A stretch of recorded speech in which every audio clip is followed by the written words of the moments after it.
Hi, I'm Shaun Markey. Welcome to another episode of Our Antique Treasures.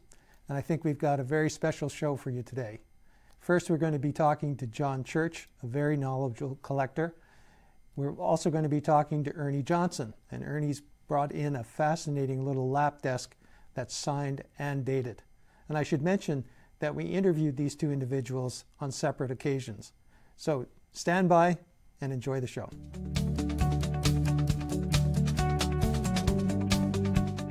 It was John's graduation. We were so proud. We all got together for a picnic. That's when we heard coming from the radio.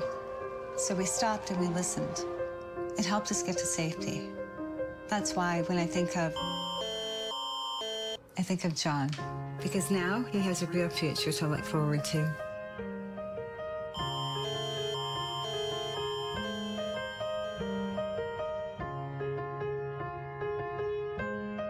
Do you love food and discovering amazing new restaurants?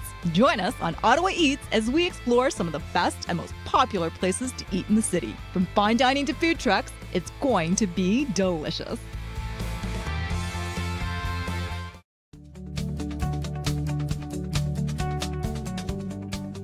JON CHURCH is a collector who enjoys collecting and connecting those items he collects with local history. He's known in collecting circles for his meticulous research and a keen desire to add important pieces to his collection. He's with us today to talk about 19th century pottery and its link to the history of Ottawa. And I'd like to welcome John to the show. Thank you very much, Shaun. Good to have you here. I'm pleased to be here. Now, before we get into discussing these specific pieces, John, maybe we could talk about pottery in general. What was it used for? Well, these types of crocks, if you will, were used throughout the 1800s in Ontario and Quebec, but they were used particularly. They were very popular during the 1840 to 1880 period, and they were used by merchants to store, display, and sell either liquids, liquors, and wines, and so on, in this type of jug or crock, and in selling solids like beans or sugar or flour in these open crocks. And they're made of clay. They're made of clay, and the potters who made them had two kinds of clay to use. In the early days, they used local clay. It was a gray or red clay. That is not unlike what you see today in clay flower pots or drainage tiles, that sort of thing. It wasn't terribly durable, but it was more readily available than the second kind of clay, which is a whiter clay and a more durable clay, but it had to be imported from New Jersey. And it wasn't until we had a system of canals and rail links that enabled them to import large quantities of clay from New Jersey that the potters were able to have ready access to it. So this is white clay. Yes. And this is This red is a red or earthenware clay, and a piece like this they're referred to as earthenware or redware. Now, what's the significance of the blue decorations? Why are they on there? And was this done at the factory? First of all, I would say the great majority of crocks that were made during that period didn't have anything on them. They were plain. No names, no decorations. Nevertheless, the potters did, on request from merchants who wanted something more attractive, to either put the merchant's name or stamp on here, or to put an attractive decoration. These decorations were created through the use of a cobalt oxide, giving you a cobalt decoration. And were they done with the potter's finger or a feather, or? In many cases, they were painted on, and in some cases they were just poured on and moved around with the potter's hand or finger. And when did these type of pottery go out of fashion? They were popular up until about 1880. After that, both the merchants and farmers and housewives had increasing access to glass containers, refrigerators, and other ways to store and preserve food. So by 1900, many of the potteries were out of business. So what do collectors look for? What motivates a collector that really gets their blood going about pieces of stoneware? Well, certainly condition is important. Rarity is another one, of course. Most collectors prefer small to large. It's just easier to store or display in your home. But condition is the main factor. But rarity is equally important. Now you've brought two pieces here, yeah. And they have names on them. Yes. Maybe you could talk a little bit about the names that are on them and who they were represented. Yes. Both of them have the name Bate on them, and this is where we get into the link between collecting and local history. In 1854, two brothers, Henry and Charles Bate, came to Bytown from St. Catharines, where the family had a brewery. And when they got to Ottawa, they set up both a wholesale and retail grocery business under the name of Bate and Company. Charles Bate, C.T. Bate, had a wholesale warehouse on the Rideau Canal, on the banks of the Rideau Canal, just about where the National Arts Centre is today. And his brother Henry had a retail outlet on Spark Street, very close to the corner of Sparks and Metcalfe. And I think it's still, the Bate building can still be seen, and it may be the oldest still standing building on Spark Street. Now, Charles, he ran for office. He was an alderman for 3 terms, and then he became mayor in the mid-1880s. And hence we have Bate Island, for example, in the Ottawa River under the Champlain Bridge between Ottawa and Gatineau. Now you've brought along a booklet here. This Mr. Bate was given an important job at one point. Oh, this is the brother. This is Henry. And Henry was asked by Prime Minister Laurier to chair the first Ottawa Improvement Commission, which is or was the forerunner to today's National Capital Commission. Mm-hmm. And I was able to find this, the appointment was in 1899, and I was able to find a copy of the first report of the commission, chaired by Sir Henry Bate at that time, which was published in 1913. And it made many recommendations for upgrading the appearance of the national capital. And they're still working on it today. And they're still working on it today. Let's talk a little bit about value. Yes. Because I'm sure people would be interested in knowing that. These Ottawa pieces of stoneware, what's a current market value for these bigger pieces? Well, with the decorations and the names versus, say, one that just had a decoration and no name. Yes. Well, if for example, this small crock didn't have a name on it, it would probably be, it would sell for maybe $40 or $50. You put a rare name on, like Chapman Upper Bytown, the only Upper Bytown I've ever seen. Right. You have to multiply that $40 by many times. I see. And now, that's all because it says Upper Bytown. Yes, because it's so rare. Yes. And now, the big guys. The big guys, if they have a stamp, either the potter's name and address, or the merchant name and address, it would sell for perhaps $500. But if you have the name and an attractive decoration, you're talking 2 or 3 times that much. Now these are floral decorations. Yes. Are there other decorations? And give us an example of a rare decoration? Okay.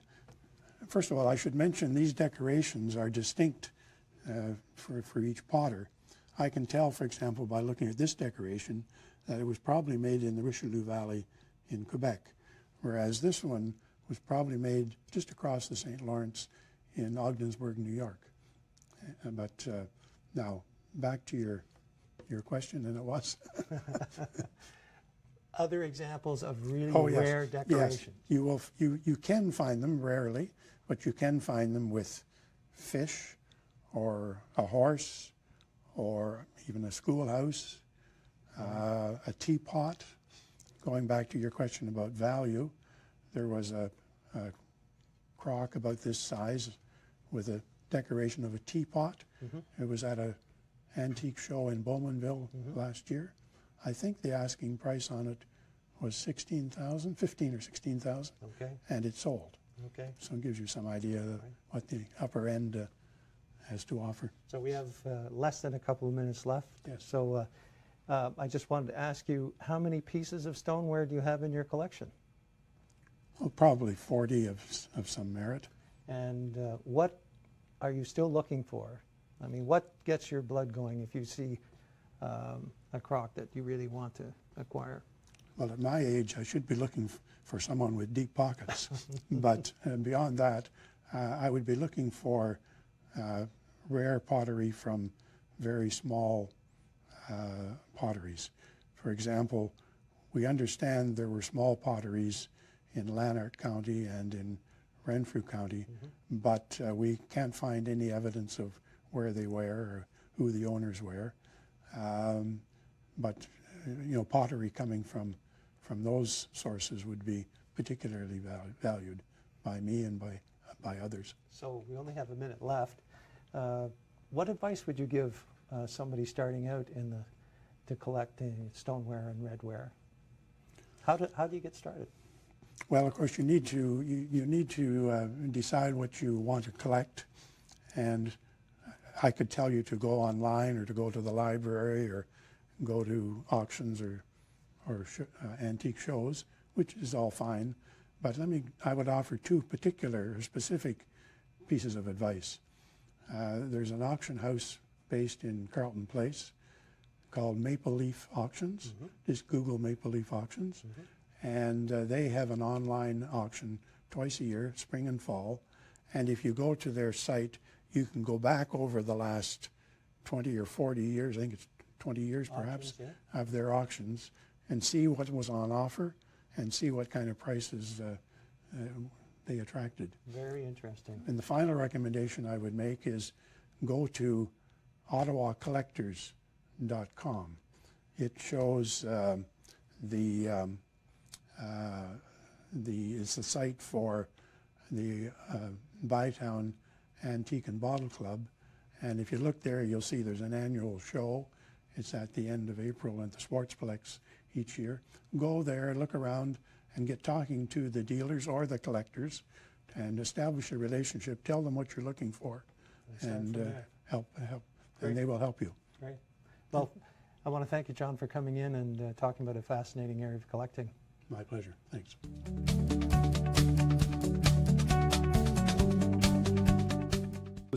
Or more reddish hue than typical brass. And in fact, the reason they call it bell metal is because that's the metal that they made bells from. So they fashioned them candlesticks, they fashioned other utilitarian pieces like hollowware and such with them from it. And it still has its original push rods. So when the candle sunk below the drip pan, you just push this underneath and up pops the used little bit of candle. So what vintage are those? 1740, 1760. Early. Yeah, early or mid 18th century. Yeah. Right. Yeah. And the value on something like that? As with all things, condition plays a very important factor, whether it be formal furniture or folk art or whatever the case might be. But in this case, as well, there's a couple of little minor issues. There's a little bit of a split to that. So. As they stand today, you're probably looking in the range of about $750 to $850 for the pair. Yeah. And now the wine bottle Oh, carrier. Yeah, I'll just move these to the back. This is a rather unique piece in the sense that it's This is just a typical wine coaster or wine slide that people have. They use either for decanters or for putting wine bottles in them, such as this. This piece, and by the way, these are made of old Sheffield plate. Old Sheffield plate is a material that was developed in the mid-1720s, 1740s, where you're taking a sandwich, basically, of metal, silver on the top, silver on the bottom, and a core of copper in the middle. Then it was rolled and heated and turned into a sheet, and they would fashion various things like this. This is the unique part. These are relatively common, the coaster. This was used to insert into the coaster, and this is, by the way, the only example I've ever seen. There are no other comparisons. It is, in the true sense, a rarity. So it's used to stabilize a bottle as you coast it, hence the name coaster, down the table, so it doesn't tip over. And exactly. Yeah, exactly. So a pretty unique piece. Again, they both date about these actually date about 1800. A pair of these, because of their rarity, would be in the range of 2,000 for the pair. The pair of coasters and the pair of adapters. Yeah. Let's talk about these magnificent boxes now. The one on top, Sure. what do we call this? Let's just leave them here, Sure. and we can point to their attributes, Ernie. Sure. This is a tea caddy from the Georgian period. Dates about 1775 thereabouts. The exterior is made of a very highly figured Honduran mahogany. There's this feather graining, a chevron stringing, and ebony stringing. It has a mother of pearl escutcheon in the top, which is quite nice. But the real strength of this box is the interior. So you have these inlaid motifs of conch shells that are actually cut out, placed inside the wood themselves, and colored in various hues of green and such. The brown is actually, they use hot sand to scorch the wood to create this sort of dimensional element to it. And the tops are much the same. Why was it under lock and key? Tea was a very rarefied product in the beginning. It was treasured, and you would have to lock up your tea to keep it away from the servants, who would like their cup of tea as well. Who doesn't like a good cup of tea? Exactly, exactly. Now, underneath here we have another box, but for a different purpose. Yeah, this is a mid-19th century writing box or writing slope, probably the precursor to the laptop. Laptop desk. Yeah, and inside it has a leather writing panel, 2 compartments for ink, and a couple of little panels inside for writing on. This is unique in the sense, oh, by the way, it's also made of mahogany, very highly grained, and these brass bindings and a flush-mounted handle on the side, on both sides. Right. And this is peculiar because it has actually a very strong Canadian provenance. Its signature is inside, belonged to a woman named Eleanor Richardson, dated 1840 in Lower Canada, so predating Confederation. Oh, we'll get a close-up of the signature later on, but Sure. that's fascinating. And this beautiful object here. Oh yeah, that's a fine. It's an Elkington it's silver-plated claret jug by Elkington. Elkington was one of the most important silver plating firms in history. In fact, they developed the silver plating process in 1830. They made cutlery for the Britannia, the Royal Yacht, as well as for the first class on the Titanic. Fascinating. This dates to exactly 1884. Yeah. And something like that is in the range of? 750, 850, somewhere thereabouts in that range. Yeah. This is something else. Is this for the dining room table too? Yeah, it's something it's a European ormolu. You can either use it as a salt cellar in some cases, or because the baskets are void, so you can either use it as a salt cellar or you can use it as a toothpick holder, which is what they did often. So it's just a nice little, character-driven sort of element. Right? Would that be a Victorian piece or earlier? Yeah, it'd be like 1870 thereabouts, late Victorian period, or in this case, because it's French, it'd be like Napoleon III. Right? So yeah. And then we have a walking cane with a very interesting top on Yes. it. We'll just leave it on the table, but maybe you could describe it from where you're sitting. It's a novelty. It's called a glove holder walking stick. It was a lot of the military officers would shake hands, but they never shook hands with a gloved hand, so they would squeeze the little figure at the bottom, which opens its jaw, and then they would clasp their glove while they're walking about inspecting troops and such. Yeah. Nice carving. Yeah. And now we'll deal with these three objects here. This musical instrument here. Yeah, this is a pill box in the form of a cello made of silver in Holland, about 1880 thereabouts. Yeah, very, very nice in form and condition. And this object? This is a marrow spoon used for extracting the marrow from joints of beef and such. And this was manufactured in 1721, I believe. Now this would be sterling? In sterling silver, yeah. 1721. 1721, yeah. And then the little box on your side there. This is a Russian silver snuff box. So it was used to, a gentleman would carry this in his vest pocket full of snuff, and of course it was like a ground tobacco, and that's what it was purposed for. And over here? This is an intriguing little thing. It's manufactured in 1905. It's sterling silver by a firm called Asprey, Asprey of London, and it was a traveling cigar holder ashtray. So it could clip on the side of a table. If you're in transit on a train or in somewhere in a waiting station and you wanted to have your cigar and didn't want to drop your ash on the floor. Yeah. Very good. Yeah. So tell me, oh yes, we have one more to go here. Yeah, this little fellow here is again another tea caddy of a different sort, made of tortoiseshell with sterling script noting tea and a sterling silver cap, and I think this was 1907. Yeah, so not terribly old, but a very fine and nice looking atom. I know that's the silver parts of it sterling? Sterling silver, yeah. Mm-hmm. Well, they placed, obviously tea has been important for a long time. Yeah, very much so. Yeah, it's always been a very treasured thing. So of all of the things that you handle, what's the favorite type of antique that you like? Is it furniture? Is it the smaller objects? And why? Well, I mean, that's almost like, asking which is your favorite child. So it's kind of hard to really pull one out of the hat and not the other. But if you were going to, which would it be? I like decorative arts. I mean, I like fine furniture, but at the same time, I like the whole construction of boxes and their purposefulness and how they're used, even in today's lifestyle. They're very decorative and purposeful. Very good. And is it difficult to find the objects you're looking for these days, or do they turn up with regularity? There's a fair bit of this kind of material around. It's all about the condition now. So I'd rather pay a little bit more and have something in good condition than have something that's not quite up to a level I'd like it to be. But a lot of these things are finding me now versus me finding them. So I'm fortunate in that way right now. You've got a great reputation. Oh, thank you. And I want to thank you for coming in and bringing these beautiful things for us to look at and to discuss. It's been a great treat to have you here. It's been my pleasure. Wonderful. Thank you. I want to thank Ernie Johnson for dropping by and bringing in those precious items. As Ernie pointed out with the traveling desk, when an object is signed and dated, you know you're looking at something that's very rare. Stoneware is also popular with collectors these days.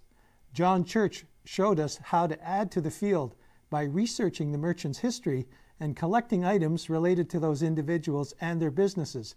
So a big thank you to John for telling us about the Bate brothers and their link with the history of Canada's capital. I'm Shaun Markey. See you next time on Our Antique Treasures.